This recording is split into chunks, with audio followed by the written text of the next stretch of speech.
2020 has been an absolutely insane year, especially living in a place like Chicago, which has been one of the hot spots of the country in terms of the riots and COVID and just the overall reckoning of who we are as a people in this country.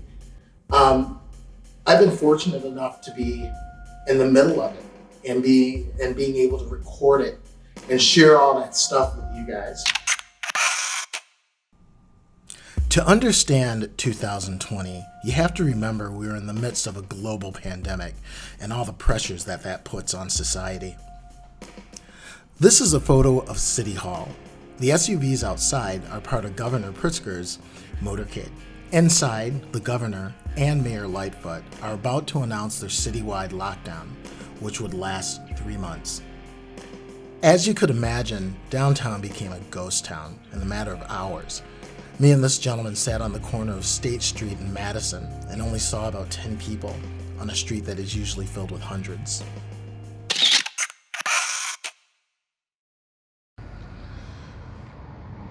Well, as you can see behind me, if you look, there are tons of police sirens. And about 3 blocks back and 2 blocks west is pretty much mayhem. And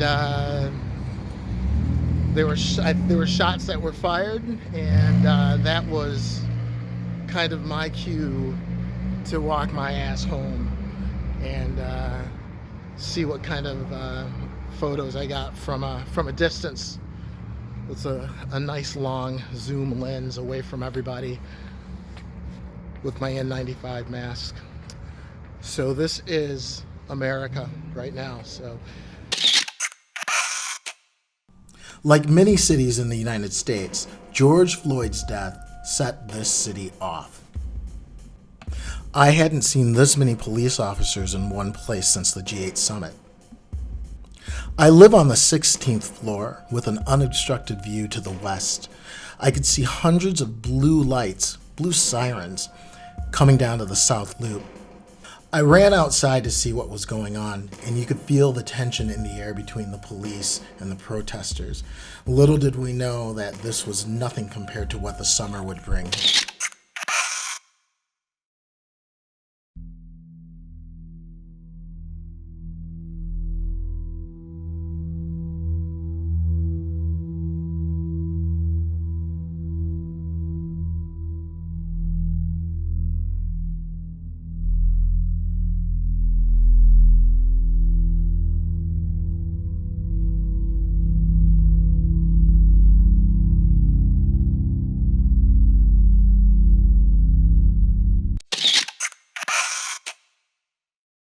Things got a little crazy, as you can see from the aftermath of a 6-hour riot. About 20 minutes after we saw the smoke coming from in between the skyscrapers, we were put on a mandatory stay-at-home order, or another lockdown. This was arguably one of the most intense nights of my life. If you could imagine the sound of helicopters, the sound of police sirens, emergency vehicles, and yes, gunfire, and the sound of Molotov cocktails. You could hear the sound of car alarms, the sound of buildings, the alarms in buildings going off. This took place for 6 hours, nonstop. It was incredible. Mayor Lightfoot raised the bridges over the Chicago River to cut off access to the Trump Towers, as you had a couple thousand people whose aim was to go and create havoc on that building. You should be very happy, Mr. Trump. So if the riots weren't enough, to watch the National Guard roll in and all these Humvees was just mind-blowing. I went to get groceries the next day at the only grocery store that hadn't been looted. There was only one. I walked in, got my groceries, came out, and there were checkpoints. So these are the conversations we're supposed to be having. This is at a Trump rally. Counter-protesters are talking to Trump supporters, and they're actually having a dialogue. They're actually finding common ground. This was one of the coolest things I had seen all summer, only to be broken up when the cops showed up and they assumed that there was a fight that was about to ensue. And as they came in and split up the crowd, the two sides started yelling at each other. It was pretty sad. I'm not gonna lie, the people at the Trump rally were actually pretty cordial. It actually felt like a barbecue. But if you actually dove into the messages from the speakers, you could tell this anxiety of a changing society, this reluctance for this new America, so to speak. And to feed into this anxiety was the presence of counter-protesters, people that were making their voices heard that change is coming, whether you like it or not. This is the point in the summer where everything just started to feel really heavy. You have these kids out there putting their bodies and their futures on the line. And you have these police officers that are doing the same, out protecting protesters' right to free speech, but yet being insulted by the protesters. It is so complex. Many of the police officers are the same age as the folks that they're putting into paddy wagons. It's a sad situation all around, but nonetheless inevitable.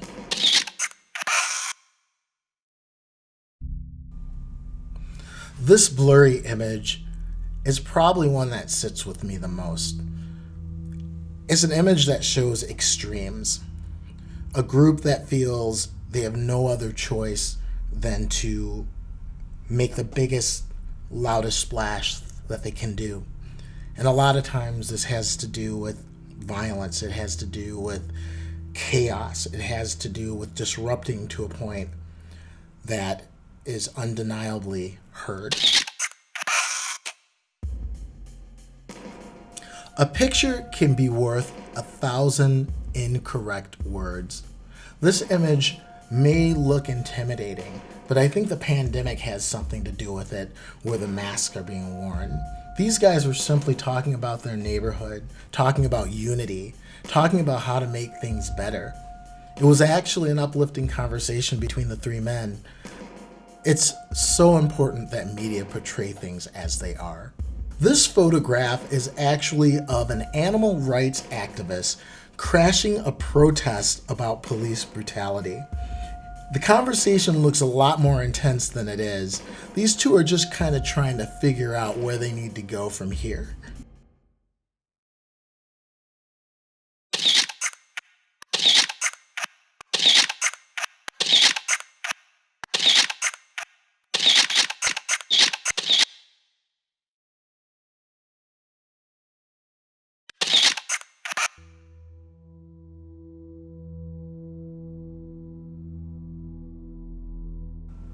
Anyone who talks about civil war and what they would do and how they would react should really just kind of take a step back. This is a bit of a view of what that would be like. The smell of burnt wood, burnt brick, melted computers, plastic, gasoline, fumes. That's the real deal. It's not funny. It's not cool. It's depressing. It's sad. It's heavy. You really don't understand what you're saying until you've actually been in it. Hello everyone, welcome to Kenosha, Wisconsin.